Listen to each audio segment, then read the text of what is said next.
Welcome back to another episode of Endurance Insights with myself, Coach Mark Cullen from LP Endurance. I help out triathletes, runners, and a number of elite CrossFit athletes to up their endurance game. And if you are looking for some help along the way, don't be afraid to send me a message on Instagram or at mark@lpfit.ca. Always happy to chat through your goals, see if I'm a good fit for you or one of our coaches through LP Endurance. So shoot me a message and always happy to chat.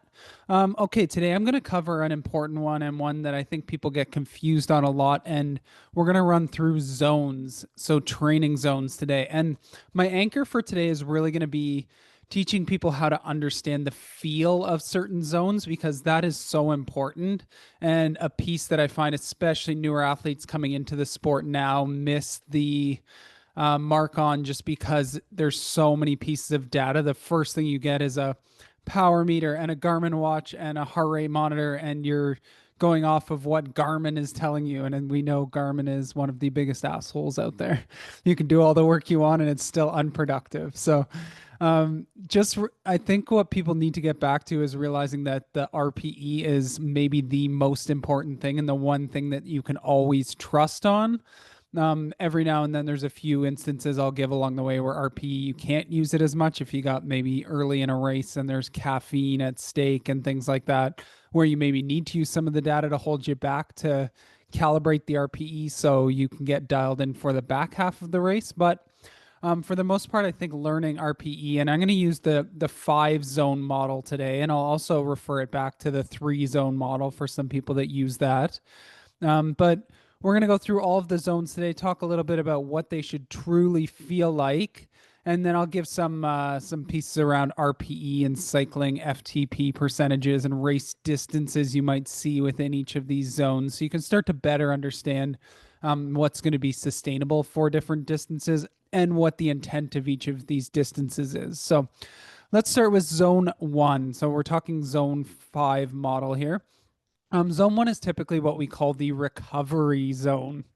So this one, RPE is going to be super low, usually like a 1 to 2, maybe 3 out of 10 for some people, depending on if they're like not super fatigued. But I think for a lot of people, 1, 2, 3 out of 10 is a pretty good spot. This is a super easy spot, almost feels too easy, like you're really not doing anything productive. But the goal of it is to recover from other sessions or to prime you for sessions that are coming. So this one, you should be having full conversations. You could probably nose breathe during this section. So when we get to zone 2 and people who think they can nose breathe during that section, I think are missing the base on what zone 2 actually feels like. And sometimes this can feel, especially running, like a little bit out of rhythm in terms of it's not super flowy. You almost got to do a little bit more of a shuffle during this section. And on the bike, it's like you're barely putting much pressure on the pedals. The legs feel super light. And then one of the biggest goals with these recovery sessions is usually they're pretty short for most people. It could be anything from 20 minutes up to maybe 90 minutes. But once you're going longer than 90, it's not really recovery. But the goal is to finish feeling better when you finish than when you started. You're kind of dissipating some of that past fatigue. So if you feel more tired when you finish these, it probably meant you went too hard and went into a zone 2 or 3 on this part. Cycling FTP wise, usually it's something under like 55% of FTP.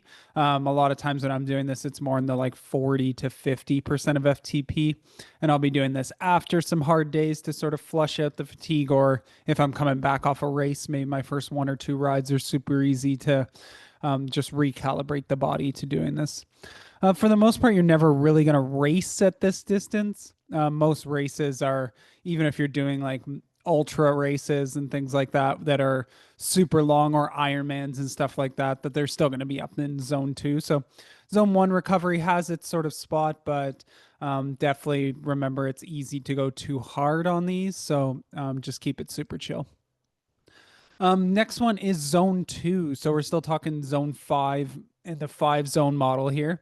And up to the top of this upper end of this zone 2, when we talk about the 3 zone model that has typically zone 1 and 2 from the 5 zone model up to LT1, which is our aerobic threshold, is usually the zone 1 2 marker in the 3 zone model. And then our zone 3 and 4 typically fall in the middle there of the 3 zone model. And then zone 5 is sort of above LT2, or the um, anaerobic threshold in the 3 zone model. So just how the 5 zone model fits into that. It goes zone 1 2, and then 3 4 in the middle, and then zone 5 is up above there for the LT1 and LT2 sections. So talking zone 2 in the 5 zone model. So this one we usually call sort of aerobic or endurance sort of zone. It's comfortable and steady, and for the most part, you can hold a full conversation in it. Breathing is starting to get a little bit more labored, but it's still super sustainable and nothing's out of control here. There's no lactate flood that you're feeling. Same on the bike, smooth, efficient pedaling. But when you're getting to the upper end of zone 2, like, it doesn't necessarily feel easy per se. I would say RPE wise, you're kind of again starting like 3, which is the upper end of that recovery. So that would be maybe the lower end of zone 2. And then you could be going up as close to a 4, 5, even a low 6. 6 is more where we start to get closer into like the lower zone 3 side around marathon pace and stuff like that. But in terms of some race distances, you're probably going to spend for most athletes, a lot of the Ironman bike leg in here and Ironman marathon. It's kind of a lot of times a zone 2 building to sort of a zone 3 type of effort. A lot of ultra marathons are going to be here. So if it's a hilly ultra, you'll spend most of your time in zone 2. You might have to go up in zone 3 and 4 on some of the steeper hills, but then you're getting right back to zone 2, and that's the only way it's going to be sustainable for a long time. In terms of cycling FTP, usually that's around like 55 to 75% of FTP for a lot of people, but sometimes if you're not as well developed aerobically, it might be a little bit lower on the percentage of FTP. But in this zone, before we cross over that LT1, which is the aerobic threshold at the top of zone 2 before we go into zone 3, lactate doesn't really accumulate a whole lot during this section. You should be able to be nice and steady on that and be able to clear lactate during this part.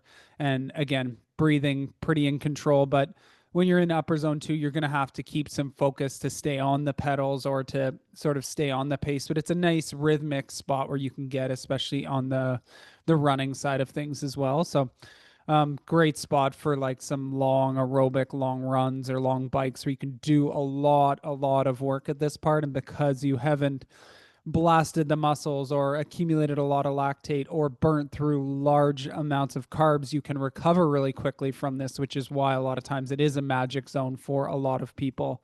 But a lot of newer runners that are coming in and are maybe only doing like 2-4 hours a week total of exercise, they might not be spending as much time in zone 2. They might have a little bit more zone 3 and 4 with a bit of zone 2 to support it. But zone 2 is really great for those like higher volume athletes or athletes that are doing a couple solid like zone 3, 4, 5 sort of workouts in the week, and their supporting volume in that time is going to be more in zone 2. So that's where an athlete who's training 20 hours a week might fall into that. If you've heard it, like 80-20, so 80% aerobic, so meaning like that zone 1 2 time, and then only 20% in that zone 3 4 5. But that's for real high volume athletes. And if you're kind of middle or lower on the volume side, you're probably going to be spending a bit more time into zone 3 and 4 once you've sort of built up your base a bit, just because it's you're not going to get enough stimulus in your week if you're just doing zone 1 and 2.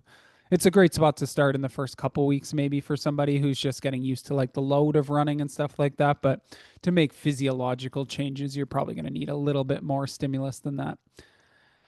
All right, moving to zone 3. So we've crossed over the aerobic threshold, or LT1, and we're into zone 3 now, typically referred to as the tempo zone. So feeling on the run, it's sort of this controlled discomfort where breathing is getting a little bit more rapid. You can talk in short sentences. The legs are loading, starting to accumulate a bit more lactate there, but it's nothing that you'll feel like when you're getting closer to that anaerobic threshold and up into zone 5. So on the bike, it's kind of a steady grind. You could definitely hit it for a couple hours, but it's definitely like comfortably uncomfortable. RPE wise, I usually call this more of like a 6 to 7 sort of out of 10, where, yeah, you need to be on, but it's sustainable for a long time.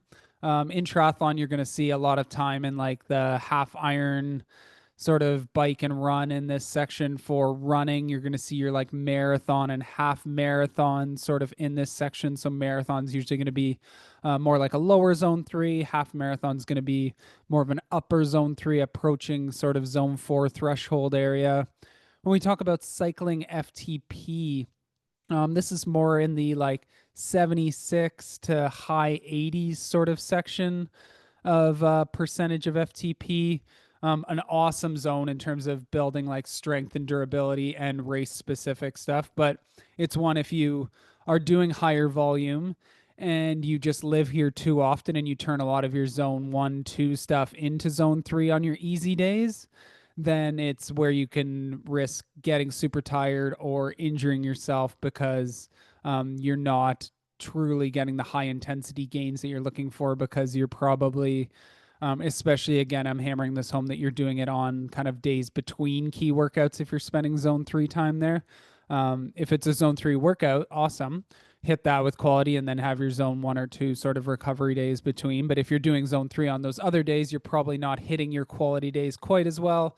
And you're just going to eventually, yeah, drive yourself into the ground with fatigue or injury. So just be smart on this part. It is a sugar burning zone. So especially if you're doing large chunks of this, especially over 75, 90 minutes of a run or ride, definitely make sure you're fueling during these sections, where zone 2, you can get away with definitely less fueling in that section. But again, once you're going over 90 minutes, you need to be thinking about starting to fuel, even if it's zone 2. All right, that's zone 3. So when we get into zone 4, so this is threshold. And for the run, this is like comfortably hard, sort of breathing is starting to get a little bit sharp. You can speak only a couple words, and the legs are starting to burn. You can typically in this zone spend about 20 to 60 minutes, depending on your fitness level. And then on the bike, it feels like sort of climbing a long hill where you're like a little bit right at your limit. It's sustainable, but like just barely. I would say the RP on it is like a 7 to 8 out of 10. And a lot of our race distances, so we're going to race a lot of like our Olympic and sprint triathlons in this area. Olympic's going to be kind of that zone 3, 4 border. And then in terms of race distances, some elites can race a half marathon sort of in the upper zone 3 into zone 4 area. But for the most part, it's going to be sort of that 10K pace where you're racing for like running races. In terms of cycling FTP, we're looking at around 90% to like just over 100%. So sometimes I'll go up to like 104, 105% on this. So you might slightly in this zone 4 cross over that LT2, which is the anaerobic threshold, which is typically right around sort of FTP, like 100%. So you might go right over it a little bit if you're doing some of these shorter threshold intervals.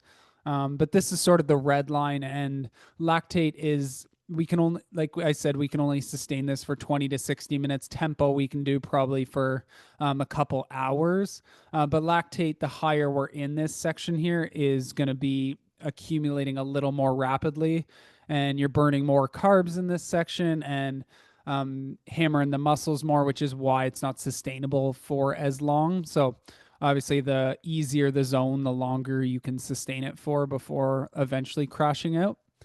And obviously, the fitter you are, usually the more of a higher percentage you can hold for longer in that as well. So that's zone 4 threshold. And then now we're going to cross over LT2. We might have crossed over it a little bit in terms of the upper end of our zone 4. But zone 5 is our next one, which is typically termed as VO2 max. So this is where we're starting to get in that like 9 to 10 out of 10 range, and it's all out. Breathing is super rapid. Your legs are screaming, and you just know it's not sustainable for a super long time. For most people, this is going to be like 7 minutes and under for the most part. It's super hard intervals in here. So you think about it when we're doing those like track sort of intervals of 400s, 600s, maybe 800s. You probably wouldn't be doing too many 800s of VO2 max unless you're a super fast athlete. But 2, 4, 600 sort of in there. Yeah, a lot of intervals in the like 4 minutes and under in these sections, with usually equal or like extra recovery on these. And in terms of race distances, you're going to see typically like the 5K and shorter into this section. If it's an athlete who's maybe just getting into endurance stuff, their 5K might be a little closer to that upper zone 4 type of side, especially if they're going 30, 40 minutes for it. But faster athletes, yeah, their 5K, 3K, 800-meter is going to be sort of in this VO2 max area because it's going to be sort of sustaining it for like 18 minutes and under. So it'll probably start out in zone 4 and finish in zone 5 for the back half. In terms of cycling FTP, we're looking at kind of the uppers of that zone 4, which was around 105%, up to about 120, 125%. These are great sessions to improve your ceiling, your ability to take in and use oxygen, but they can be brutal and you'll need to have lots of recovery from them. So a typical session, a brutal session of VO2 max could be something like 6 by 3 minutes at 120% of FTP, or 6 by 3 minutes at like 3K or 5K sort of pace. And those are tough sessions where you're taking them one at a time. There's probably 3 to 6 minutes recovery between each of those because you're going like close to a 9 out of 10 on each of these.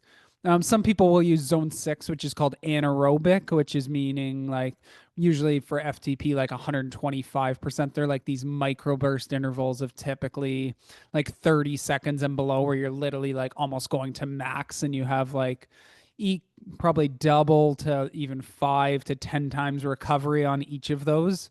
So there is a zone 6 there too. But for most of the events we're doing there, it's probably not one you're going to touch on too much. I do it a bit with my athletes for some maybe activation or early season to sort of neurologically get their mind woken up to sort of that upper zone stuff, but it's usually a precursor to going into like a VO2 max block. So hopefully that was helpful. Yeah, I really want to hammer home again like the RPE and learning these zones. Like I can tell you what zone I'm in and when I've crossed over that LT1. So from that zone 2 to 3 and things start to get a little more controlled discomfort, and when I cross over that second threshold LT2 into that sort of VO2 max zone where you're just the alarm bells go off in your head and you're really like feeling sort of the stress of like, oh man, how long can I sustain this? Like really start to learn those pieces and changing between these zones, because they're really going to help you to find your sustainable paces in workouts and in races. So don't always go off of, if you think of like Garmin and things like that, it's often going off of a very general algorithm. If you're thinking like heart rate, for example, it might just be doing like 180 minus your age, where we know some people are just so different in their heart rate. Like my max heart rate is 170, and I have athletes who can do like tempo work at 170 because their max is like 200, 210. Or you look at a guy like Lionel Sanders who's pushing like 400 watts at 135 BPM. Like you would think he's obviously insanely fit, but like his max is probably like 150, 160. So just remember heart rate, you can't really compare it to people. And a lot of these algorithms are taking it off of very like general zones for the general population, and everybody's going to be different. So learning the feel of these will allow you to get the intent of the workouts, which is what you're looking for, and be way more in tune with RP, which is the best tool when you come to races, versus if you are using your GPS watch and it's bouncing around in the Chicago or Toronto buildings and you don't have any sort of paces to use because your watch isn't working. Like RPE needs to be something that you can go to. So hopefully this was helpful. We'll be back next week for another episode. Toss in the comments if you want any other topics covered, or feel free to send me a message. But thanks for tuning in, and we'll see you next week.